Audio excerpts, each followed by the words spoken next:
الحمد لله الذي ليس كمثله شيء وهو السميع البصير المتعالي عن الشريك والشبيه والبديل والنظير، وأشهد أن لا إله إلا الله وحده لا شريك له، وأشهد أن سيدنا ومولانا محمدا عبده ورسوله.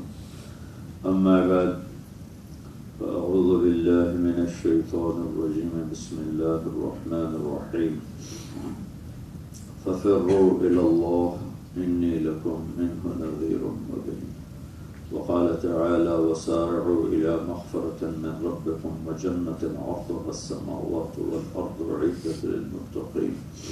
وقال النبي صلى الله تعالى عليه وسلم: اطلبوا الجنة جهدكم واهربوا من النار جهدكم، فإن الجنة لا ينام طالبها وإن النار لا ينام هاربها، وإن الجنة اليوم محفوفة بالمكاره وإن الدنيا محفوفة بالشهوات واللذات، فلا تلهينكم عن الآخرة.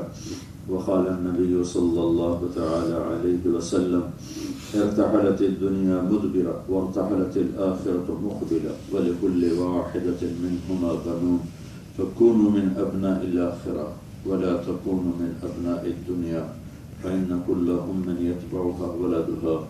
وقال النبي صلى الله تعالى عليه وسلم: يقول ابن آدم مالي مالي، وهل لك يا ابن آدم إلا ما أكلت فأفنيت، أو لبست فأبليت، أو تصدقت فأمضيت.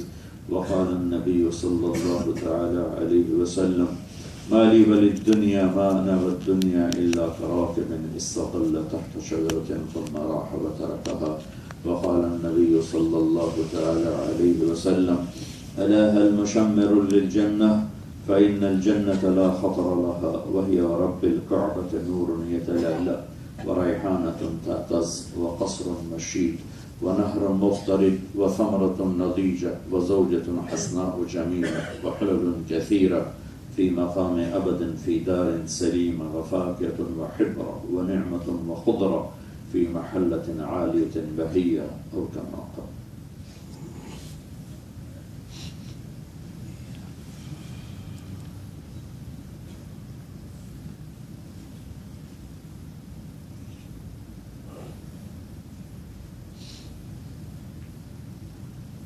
الحمد لله الذي لا نحصي ثناء عليه وهو كما أثنى على نفسه، وأشهد أن لا إله إلا الله، وأشهد أن محمدا عبده ورسوله. أما بعد، فقال النبي صلى الله عليه وسلم: أبو بكر في الجنة، وعمر في الجنة، وعثمان في الجنة، وعلي في الجنة، والزبير في الجنة، وطلحة في الجنة، وسعد بن أبي وقاص في الجنة، وعبد الرحمن بن عوف في الجنة، وأبو عبيدة بن الجراح في الجنة، وسعيد بن زيد في الجنة.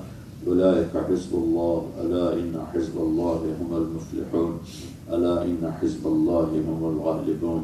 اللهم إنا نسألك خير ما سألك منه عبدك ونبيك محمد صلى الله تعالى عليه وعلى آله وعلى أصحابه وعلى الخلفاء الراشدين المهديين وعلى عترته الطاهرين الطيبين، وبارك وسلم تسليما كثيرا كثيرا. ونعوذ بك من شر ما استعاذك منه عبدك ونبيك محمد صلى الله تعالى عليه وعلى آله وعلى أصحابه وعلى الخلفاء الراشدين المهديين وعلى عترته الطاهرين الطيبين، وبارك وسلم تسليما كثيرا كثيرا. اللهم يا ربنا أنت المستعان وعليك البلاغ، ولا حول ولا قوة إلا بالله العلي العظيم. صحيح الرسول.